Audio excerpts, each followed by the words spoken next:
Yo, what's up guys, it's Kobe here with another weapon breakdown and comparison video. In this series we compare two weapons' raw stats and characteristics to find out which one may be better, at least in its naked form.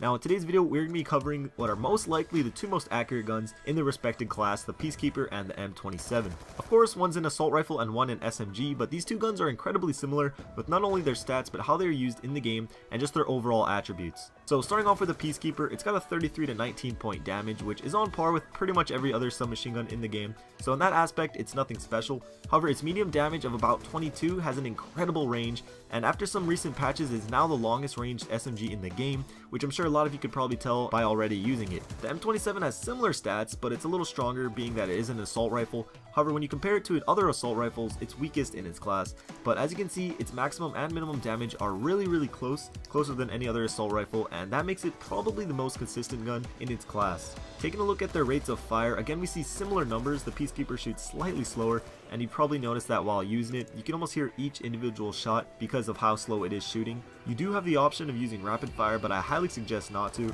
When using rapid fire, it destroys its long range damage, which would deplete the whole purpose of even using a long range submachine gun to begin with. Some people like to say it kills faster close range, which it does, but if you're focused on close range, you're better off using an MP7 or a Vector that already shoots that fast to begin with. The M27's rate of fire is pretty much the happy medium for the assault rifles. It shoots fast enough to stay effective, but slow enough so that it's easy to control the recoil. But because of its damage and its fairly slow rate of fire, it is the slowest killing assault rifle in the game. But still, that does not take away from its overall effectiveness. The similarities continue with the magazine sizes, both holding a 30 round standard and a 40 round extended clip. For the M27, that's normal. However, 30 rounds does make the Peacekeeper have the smallest clip of the SMGs, but again, because of its slow rate of fire, you don't run through the bullets quite as fast. Again, looking at the reload times, you see how similar these really are, both at 1.95 seconds, and you can get that down to around 1.32 when you cancel reload. And lastly, to compare these recoils, you guys asked to see the two weapons side by side rather than their bullet spreads on a wall. So you can see here, both of these weapons have an incredibly low recoil. The Peacekeeper has a little more bounce to it,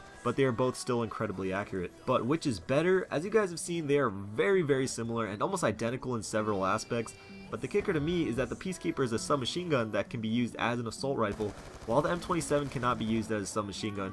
And in a game with maps that cater to SMGs more, I'd have to just go with the Peacekeeper. But what do you guys think? I'm not saying either of these are the best guns in any Call of Duty by any means, but out of these two, which would you prefer to use on a consistent basis? But that's the end of the comparison. If you have a suggestion for the next one, please leave it down below. I always take them into consideration. If you enjoyed the video and can spare some time to leave a like, that would be great. A lot of time and effort going into these videos, so all your support is appreciated. One last thing, I keep getting messages on Xbox and PS3 asking to play, or just asking a question in general, and I typically always respond, but for me it's a lot easier to answer you guys on Twitter just because typing with the controller really sucks ass. So if you want to follow me, I'll leave a link in the description. I also tweet out when I'm playing or doing open lobbies or anything like that. So if you're into that, that's there. But regardless, thank you guys for watching the video. If you haven't bought the new camos, click the video on the right for a chance to win some. Xbox or PS3. I'm choosing a bunch of winners this weekend, so hurry up before that's over. Also got the Diamond Camos Fast video on the left, so check that out.